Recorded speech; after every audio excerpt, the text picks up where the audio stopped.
おはようございます。今日は4月12日です。日曜日です。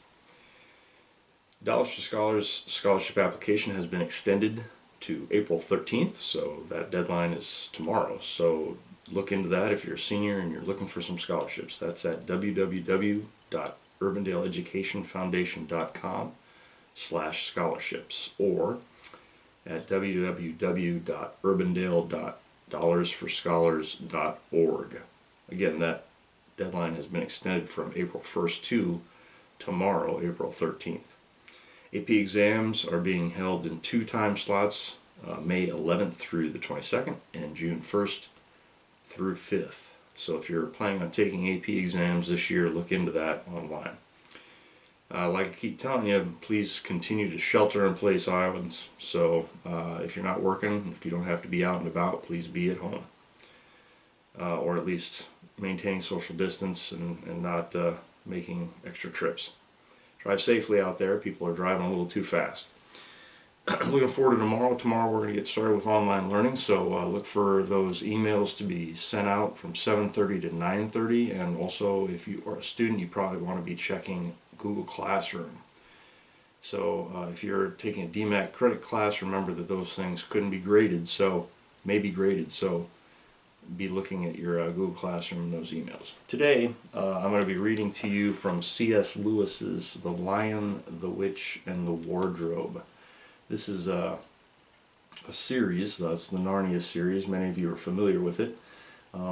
It started with The Magician's Nephew, but you don't necessarily have to read that first book in the series. This book is great standalone, or it's great as part of the series. I haven't read the entire Narnia series. I've only read the first two books, but this is a great one. It's been made into, of course, movies. There was a cartoon version when I was a kid, and it was outstanding too.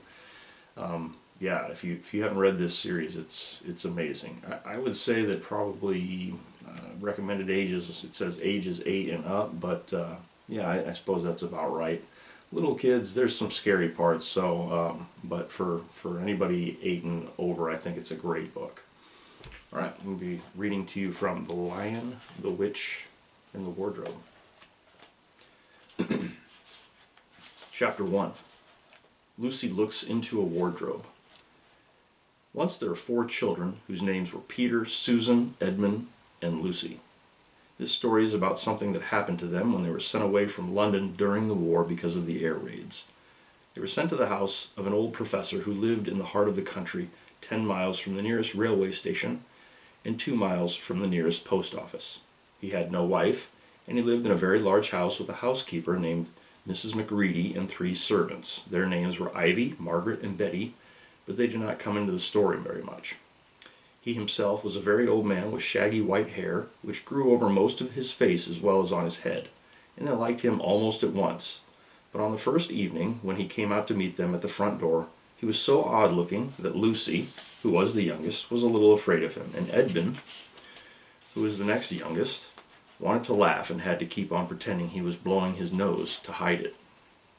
As soon as they said good night to the professor and gone upstairs on the first night, the boys came into the girls' room and they all talked it over.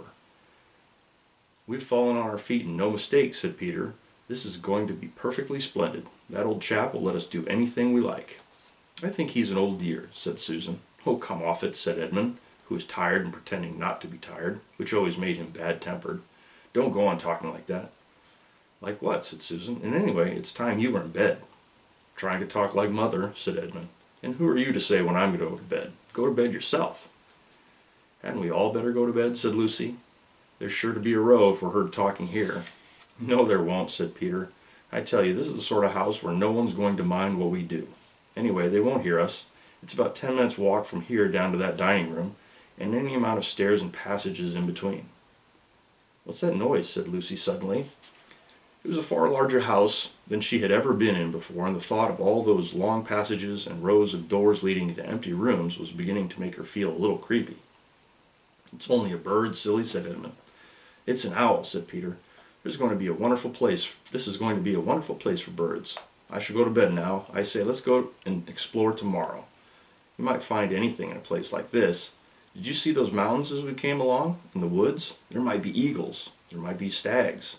There'll be hawks." "Badgers," said Lucy. "Foxes," said Edmund. "Rabbits," said Susan. But when next morning came, there was a steady rain falling, so thick that when you looked out of the window you could neither see the mountains nor the woods nor even the stream in the garden. "Of course it would be raining," said Edmund. They had just finished their breakfast with the professor and were upstairs in a room he had set apart for them, a long, low room with 2 windows looking out in one direction and 2 in another. "Do stop grumbling, Ed," said Susan. 10 to 1 it'll clear up in an hour or so, and in the meantime we're pretty well off. There's a wireless and lots of books." "Not for me," said Peter. "I'm going to explore in the house." Everyone agreed to this, and that was how the adventures began. It was the sort of house that you never seemed to come to the end of, and it was full of unexpected surprises. The first few doors they tried led only into spare bedrooms, as everyone had expected they would, but soon they came to a very long room full of pictures, and there they found a suit of armor, and after that was a room all hung with green, with a harp in one corner, and then came 3 steps down and 5 steps up, and then a kind of little upstairs hall, and a door that led out onto a balcony, and then a whole series of rooms that led into each other and were lined with books, most of them very old books, and some bigger than a Bible in a church. And shortly after that, they looked into a room that was quite empty except for one big wardrobe, the sort that has a looking glass in the door. There was nothing else in the room at all except a dead blue bottle on the windowsill. "Nothing there," said Peter, and they all trooped out again, all except Lucy. She stayed behind because she thought it would be worthwhile trying the door of the wardrobe, even though she felt almost sure it would be locked. To her surprise, it opened quite easily, and 2 mothballs dropped out. Looking into the inside, she saw several coats hanging up, mostly long fur coats. There was nothing Lucy liked so much as the smell and feel of fur. She immediately stepped into the wardrobe and got in amongst the coats and rubbed her face against them, leaving the door open, of course, because she knew that it is very foolish to shut oneself into any wardrobe. Soon she went further in and found that there was a second row of coats hanging up behind the first one. It was almost quite dark in there, and she kept her arms stretched out in front of her so as not to bump her face into the back of the wardrobe.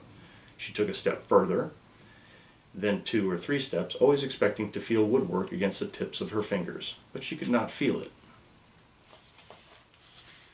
"This must be a simply enormous wardrobe," thought Lucy, going still further in and pushing the soft folds of the coats aside to make room for her. Then she noticed that there was something crunching under her feet. "I wonder, is that more mothballs?" she thought, stooping down to feel it with her hand, but instead of feeling the hard, smooth wood of the floor of the wardrobe, she felt something soft and powdery and extremely cold. "This is very queer," she said, and went on a step or 2 further.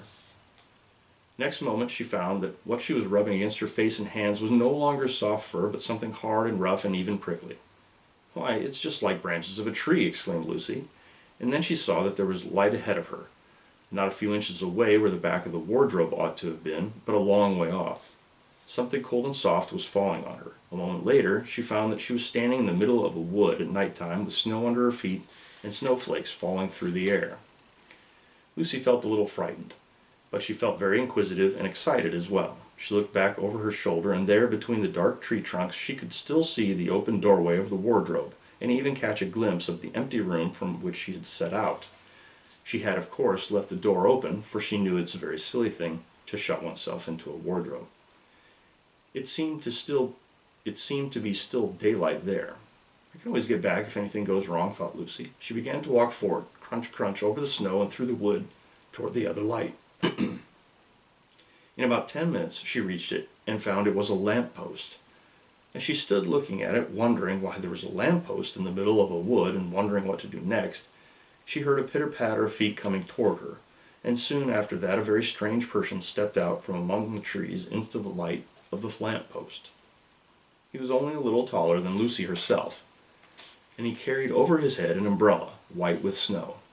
From the waist upward he was like a man, but his legs were shaped like a goat's. The hair on them was glossy black, and instead of feet he had goat hooves. He also had a tail, but Lucy did not notice this at first because it was neatly caught over his arm that held the umbrella so as to keep it from trailing in the snow.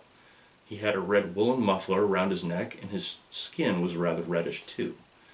He had a strange but pleasant little face with a short pointed beard and curly hair, and out of the hair there stuck 2 horns, one on each side of his forehead. One of his hands, as I have said, held the umbrella. In the other arm he carried several brown paper parcels. What with the parcels and the snow, it looked just as if he had been doing his Christmas shopping. He was a faun. And when he saw Lucy, he gave such a start of surprise that he dropped all his parcels. "Goodness gracious me!" exclaimed the faun. And that's from The Lion, the Witch, and the Wardrobe. Have a great Sunday.